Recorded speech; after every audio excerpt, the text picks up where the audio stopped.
The Xandril emissaries entered Earth's atmosphere under the assumption they were stepping into a primitive world.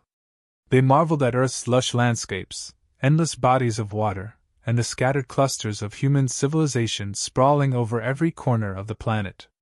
To the Xandril, this place seemed quaint, filled with potential and yet no real threat. The emissary commander, a seasoned diplomat named Vorik, felt a strange tinge of curiosity at the humans' resilience, a trait evident in their history. This species, against all odds, had managed to build societies, survive wars, and flourish. Vorik viewed this as mildly impressive but inconsequential. With a bit of guidance, perhaps humanity could be molded into productive members of the Xandril collective. The first meeting took place within a vast government building, where human leaders gathered to discuss the Xandril's arrival. Vorik expected reverence, maybe even awe, from these humans. Instead, he was met with calm, composed individuals who listened carefully to the collective's terms. The humans seemed eager to learn, offering peaceful exchanges, sharing their arts, sciences, and a slice of Earth's cultural tapestry. They approached the Xandril with open minds, voices steady, hopeful, respectful. But Vorik grew impatient. The humans' exchanges were interesting but impractically slow. The Xandril collective operated with military precision. They wanted swift compliance, immediate integration. It seemed to him that these leaders, while intelligent, lacked a proper sense of urgency.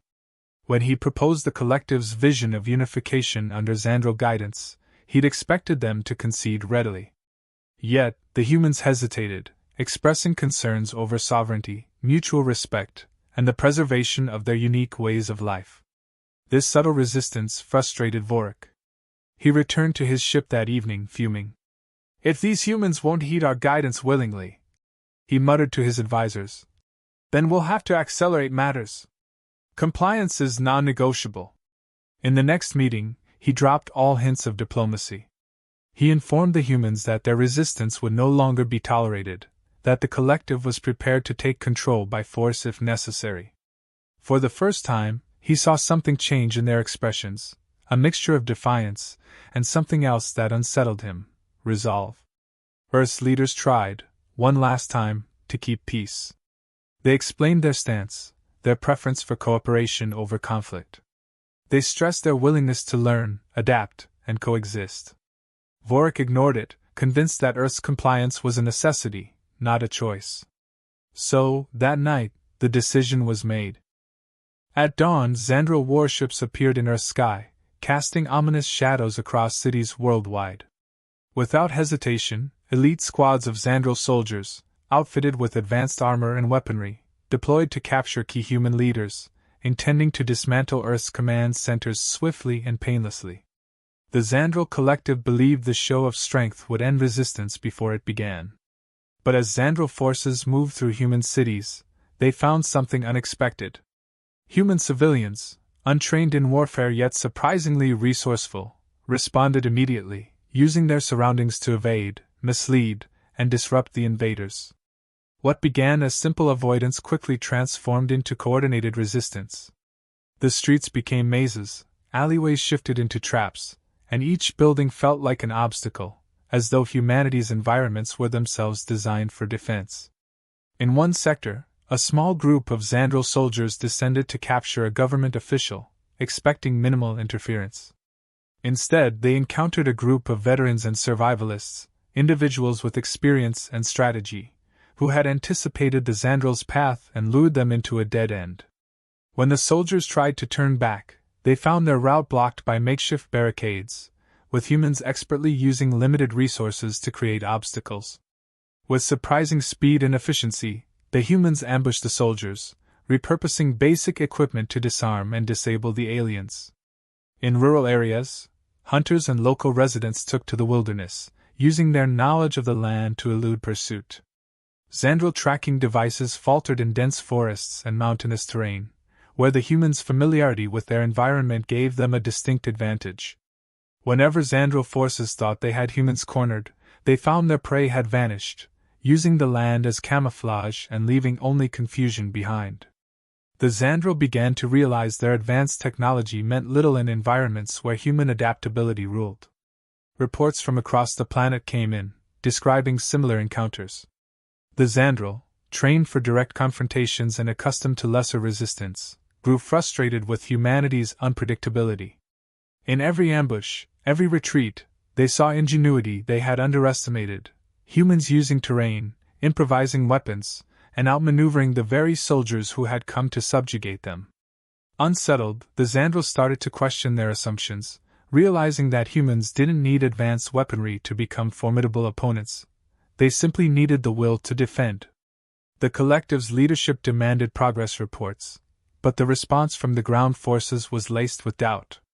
Human resilience and creativity posed a problem their training manuals hadn't prepared them for. These primitive beings were behaving like elite operatives, and for the first time, the Xandril saw fear creep into the minds of their soldiers. The Xandril command grew desperate, deploying more soldiers with advanced equipment designed for rapid subjugation, hoping to overwhelm the humans through sheer numbers and superior technology. But as they expanded their forces, they only encountered increasingly clever forms of resistance. In the suburbs, Xandril drones scanned neighborhoods to locate human leaders. However, tech-savvy individuals intercepted their frequencies, feeding false information back to the drones. The Xandril soldiers found themselves chasing phantom targets, diverted to empty locations by manipulated data streams. Each time they were misled, the humans struck from unexpected angles, using precision and timing to disorient and sabotage Xandril movements. As tensions escalated, Xandril soldiers tried to leverage their weapons' intimidation factor to scatter any resistance. But instead, humans responded with defiance, uniting in unexpected alliances. Civilians banded together, pooling resources and forming community networks that coordinated defense efforts. Medics, engineers, and even children contributed to the resistance, with each community drawing on the unique skills of its members. This unity baffled the Xandril, who had never encountered such widespread cooperation among non-military populations. In urban areas, scientists and engineers joined forces to turn the Xandril's technology against them. One group in a city center captured a damaged Xandril drone, dissecting its mechanics and learning how to scramble its signals. Within hours, they had a makeshift EMP device capable of disrupting Xandril electronics in a localized area. Small groups carried these devices into zones of conflict, targeting Xandril squads and rendering their advanced weaponry useless. Forced to fight without their technological advantage, the Xandril soldiers found themselves vulnerable in ways they hadn't anticipated. Human guerrilla tactics intensified, with individuals using psychological strategies to disarm their invaders. They spread misinformation about human capabilities, stories of supernatural endurance, and tales of soldiers who had withstood injury and fatigue beyond reason. These tactics seeded doubt among the Xandril, who were already struggling against an enemy they couldn't fully understand. Whispers circulated among the Xandril ranks about humans' unyielding spirit and adaptability, heightening their fear and disarray. As the days passed, the Xandril leadership received increasingly grim reports. Their forces, trained to dominate through intimidation and superior technology, were breaking down under the psychological and strategic pressure. It became clear that humanity was far from the defenseless species the collective had assumed. The resistance wasn't just strong, it was relentless, adaptive, and, above all, unbreakable. The collective's leaders, watching from their flagship, grew increasingly disturbed as reports poured in, detailing how their elite soldiers were forced into retreat or neutralized by Earth's civilians. Vorik, still in command of the operation, struggled to explain the mounting losses. His initial confidence had eroded, replaced by a grim realization: the humans' resilience wasn't a fluke. Their adaptability and sheer determination were proving unstoppable. Desperate to regain control, the Collective's Council authorized one final maneuver, an attempt to demoralize humanity by targeting major communication networks. They believed that by silencing Earth's channels, they could isolate and weaken human morale. But as they launched their attack, the humans countered again, using backup systems and analog signals, even restoring dormant radio networks to keep lines of communication alive. Human ingenuity had once again outpaced the Collective's tactics. On the ground, Xandril soldiers found themselves trapped. Their supplies dwindled, communication with command fractured, and their advanced technology rendered nearly ineffective. Each attempt to overpower the humans met with failure, as if Earth itself was rejecting them.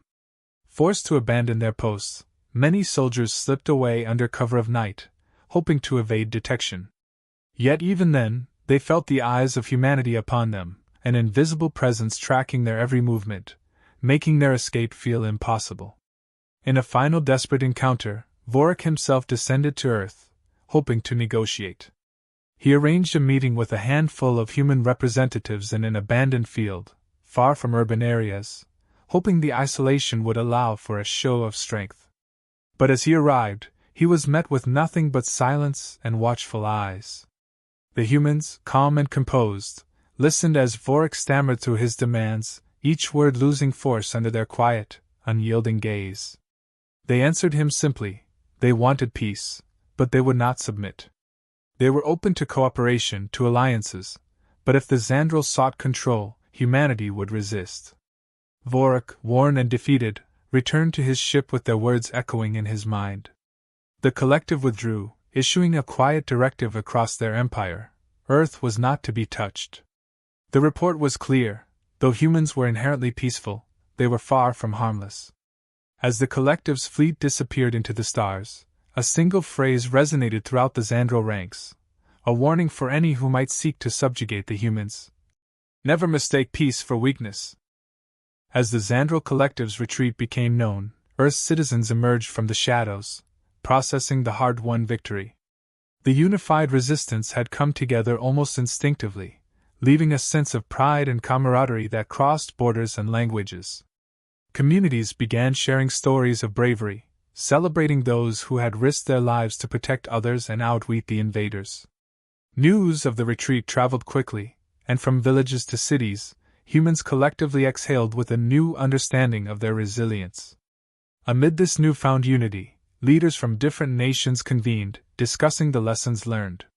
They recognized that they had not simply defeated an enemy, but had shown the galaxy something profound about humanity. They realized they could no longer view themselves as isolated nations but as a single planet, ready to stand together if challenged again. The ordeal had proven humanity's capability to adapt, resist, and defend what they held dear, despite technological disadvantages. The idea of a global alliance began taking shape, one built on the spirit of cooperation that had proven so powerful. Meanwhile, scientists and engineers analyzed the Xandril technology that had been captured, amazed by its complexity and potential. They began deciphering the alien mechanisms, understanding the nuances of advanced energy sources, defensive shields, and communication systems. These discoveries laid the groundwork for Earth's own technological renaissance, as scientists adapted Xandril tech to human applications, advancing Earth's capabilities in medicine, energy, and even space travel. In the months that followed, Earth's leaders reached out, cautiously broadcasting signals beyond the solar system, carrying a message of peaceful intent. But the underlying tone was clear: humanity would be a friend to those who came with respect and an enemy to any who arrived with hostile intentions. They offered alliances, cultural exchanges, and knowledge sharing, hoping to establish connections while remaining ever vigilant. On a remote planet, the Xandril collective watched these developments unfold. The warning remained vivid in their minds: humans were peaceful, but not harmless. The Xandril Council recognized that their attempt to dominate had fundamentally shifted the dynamics of the galaxy. Earth had become a symbol of resilience and strength, and whispers about humanity's victory spread, a cautionary tale for others who might underestimate this primitive world.